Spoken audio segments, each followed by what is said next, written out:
These past few months of my YouTube's channel's journey has been intriguing. For anyone who's known me since pre-2020, you would know that for the first 3 years of my channel's history were largely dedicated to reviews, preferably cartoon reviews. But in 2021, I didn't just officially abandon cartoon related videos, but also the concept of reviews in general. I no longer wish for that to be the main brand of my channel, largely due to a shift in interest on my part.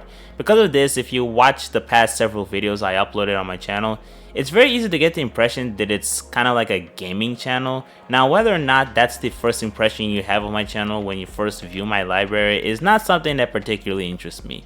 But what does pique my interest is how this reflects my personality. Here's the truth, I'm actually not that interested in gaming. I do enjoy talking about gaming, but if you check my catalog, you would be able to spot two things. Number one, the majority of gaming related videos that I tend to make boil down to just 3 or more series of games. If it feels like I only talk about the Yakuza series, that's because it's one of the only few series of games that compels me to make a video about it. It's not that I don't play other games. Right now I'm playing Final Fantasy 16 and I quite enjoy this game.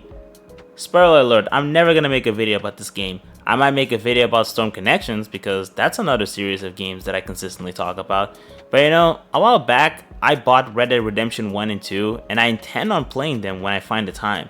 Am I ever gonna make a video about them? Absolutely not. Which then brings me to the other thing you may observe when checking my catalog. The majority of video games that I talk about are Japanese in origin.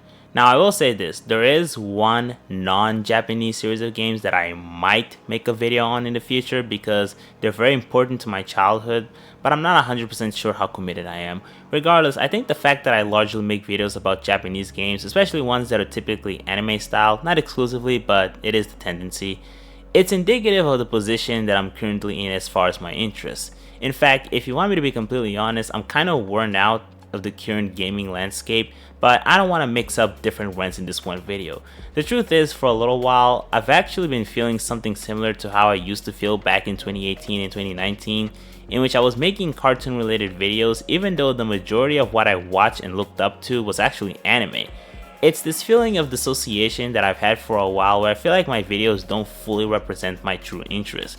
But there's a very good reason for that. You see, it's not that I can't counteract this, I actually can. If I really wanted to, I could make some anime related videos, which I have done in the past, and I know it may sound hard to believe, but I actually do still intend on doing with some series that I've kind of planned. But the reason why I don't usually upload anime related videos is because for the most part, I don't enjoy the process of making them. Part of it might be some internal stigma that I've developed towards AnyTube that I haven't moved past from, and I can't help but to project that into myself. But for the most part, I would say the primary reason is that anime is too personal for me. Let's look at the most recent anime video I made. It was about Bocchi the Rock and the Euro Camp movie. If you watch that video, you might notice a pattern. A lot of it was me talking about how much I related to Hitori, which involved me opening up about similar insecurities that she feels. I also talked about how joyful it was to watch the Eurocamp characters all grown up, given how I first saw them as kids a couple of years ago. So much has changed about my life status since then, so seeing them also grow up with their own jobs just overwhelmed me. And I can tell you right now, this is pretty much 98% of the anime I watch.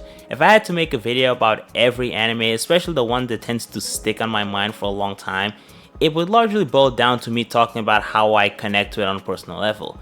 Which I do think makes for a compelling video, but the truth is I don't enjoy speaking about media on a personal level like this. If I'm being honest, one of the main reasons for why I end up scrapping ideas for videos is that whenever I plan out and write points that I will make in the video, and I have to start opening up about my personal investment with the series, I tend to feel a bit uneasy, and speaking from experience, I would also say it's something that I wouldn't advise people do. Opening up about yourself can allow you to connect to your viewers, but it can also leave you open to others exploiting your vulnerabilities. And this is one of the reasons for why I am more capable of making videos about games, because for the most part, I feel more personally detached from video games. A lot of what I talk about in the videos that I upload are stuff that I feel like I'm able to personally distance myself and comfortably talk about as their own subjects. But with anime, I have a harder time doing this, and I honestly don't think it's something I'll ever be able to cope anytime soon, especially because I easily feel nostalgic, and stuff that I watched for the first time 4 to 5 years ago are already starting to hit me in a nostalgic way, as absurd as that sounds. Now, for a while, I could imagine this continuing to be the direction of my channel, but that feeling of dissociation that I mentioned earlier, it keeps getting stronger and stronger, and over time, I came to realize that a lot of this is likely due to an urge that I have in which I tend to want to relish the things that I'm enjoying in some creative way. When I was a kid, every time there was a new series airing on Cartoon Network that interests me, I would start drawing the characters and also roleplay them when I had equivalent enough toys. I say enough because honestly back in the day, even a pencil was enough for me to use it for roleplaying the character. In recent years, I think this ended up kind of manifesting in the YouTube videos that I upload. I use it as sort of like a platform to essentially convey the experiences I was having with the media I consumed, but I think after some time I started noticing the limitations of using YouTube as a form of expression. So even though for the most part I'm still very much committed to making the kinds of videos that you see me uploading right now, because I can make them pretty comfortably. Something I am gonna try to do though is experiment a bit more in finding ways to express myself, because I feel like there's so much I consume that just doesn't get conveyed in my videos, how much they influence me. And I don't know, I just feel like letting it out in some way. I guess to recycle my childhood, I recently bought a drawing pad. Now I'm just gonna say up front that I have no intentions of taking drawing to any level as far as developing drawing skills. It's just something that I wanna play around. I used to like drawing back in the day, so I don't know, maybe this will trigger something. Another thing that I also can't really make any promises for, but I still want to see if I can get it going again, is I want to see if I can force myself a bit more to get into story writing. But I guess for the time being, that's really all I wish to communicate. Pretty quick video of me updating where I'm at right now, and I hope it goes somewhere. Anyway, that's all I have to share. Take care.